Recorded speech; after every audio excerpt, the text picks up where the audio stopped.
great saying is like, don't pray for an easy life. Pray for the strength to endure the hard one. And that's what I do. I like penance and punishment.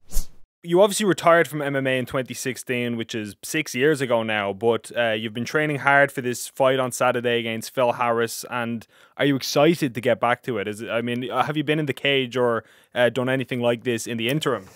Yeah, so we've done a good few grappling matches, to be honest, but I've never been able to get that fire in my belly. I've been trying to get it. There's something in it. The hooligan, as you said there, he's been asleep for a long, long time, you know, and when I used to walk to the door, there was someone else in me, and that's who he was. That was the people who went out, the person who went out there and fought.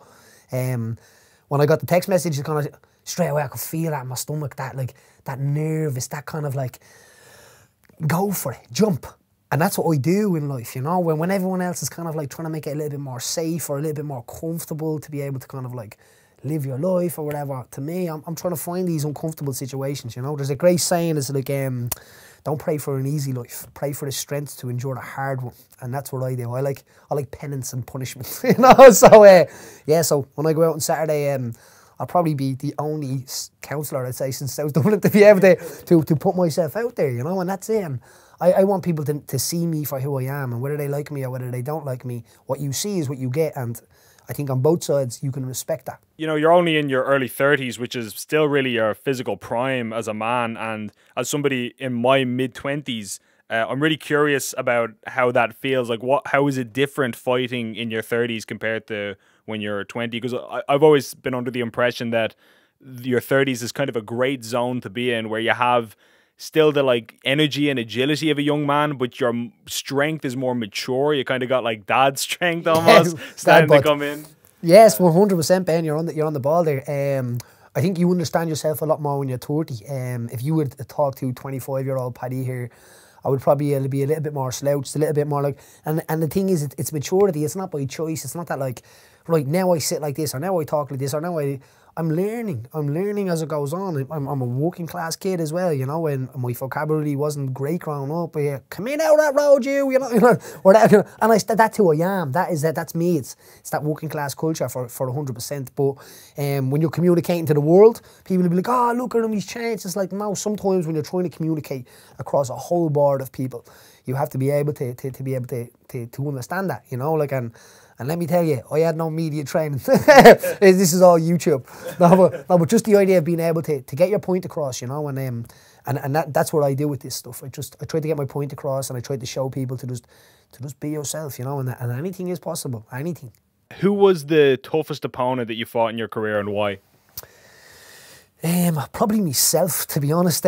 You do a lot of stuff, especially when you're a little bit younger. You kind of wreck your own head. If I could go back, I'd probably tell my own self to just be like, just shut up and get on with it. You're going to be grand. Listen, when the shots start flowing, you'll start throwing them back. You know, I'd be like, but what if it?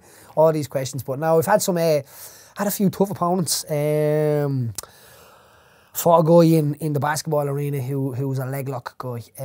So he jumps on your leg and rolls in like 30 seconds. It's like he's a leg lock specialist. And I remember leaving the house and saying to my mum, like, if I look, now my mum was always so cool with this stuff. Like I said, she would just do your best, son. That's all you got to do is do your best.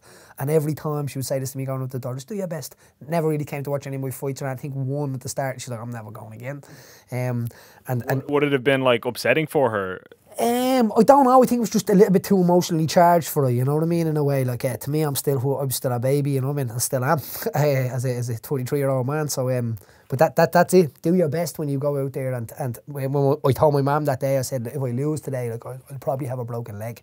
You know, and I don't know anybody that's probably left their house with the idea that there's a good chance they're coming back with a broken leg. You know, so it's a daunting kind of situation. So it's not even that the opponent is tough, it's that sometimes the situation is tough. And the worst part about all of that was, it was in the basketball arena, it was sold out. If we had have got submitted in 30 seconds, nobody would have knew why. It would have just been over, and I would have just been that weird guy. You know what I mean? What happened? I don't know, go to the bar. And that's what it would have been, but unfortunately it wasn't, and he submitted him. Do you think Conor kind of pioneered the sort of jumping divisions and, you know, obviously the 2 belts and so on? And I think he's even said that he's talking about maybe later this year going to welterweight and even competing for the belt against Kamaru Usman, which would be earth-shattering. But yeah, no, it seems like it's become a lot more fluid, I think, recently. If anybody can do it, it's Conor. I'm telling you, Conor has incredible magic within him, and I don't know what it is. This Mystic Mac thing that's true. He's been doing that when he was driving to the gym in a Fiat Punto. So I've seen this from an early stage, which to me blows my absolute mind. A lot of people probably would have noticed this like years on, and then. But like to notice this that young and then see it going on is absolutely incredible, you know. And to be honest, I don't think he gets enough credit for what he actually did do.